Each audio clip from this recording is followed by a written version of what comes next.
Visas emocijas ir pagātne, un emocijas ietekmē mūsu elpošanu. Gan tās, kas labpatīkas, gan tās, no kurām izvairāmies.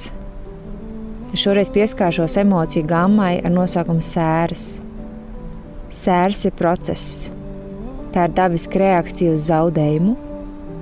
Ja nav bijusi attiecīgā vide, telpa, drošība, sapratne, jūtu atzīšana, pieņemšana, tad šīs sēras nav piedzīvojušas veselu transformāciju ciklu cilvēka apziņā.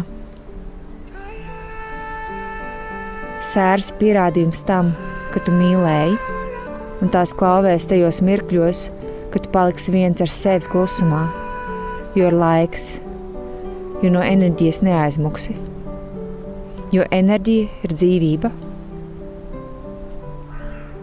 Taču, ja tu aizver savu sirdi, tu izvairies ne tikai no skumju un sēru dziļuma, bet arī no mīlestības un svētlaimes dziļuma.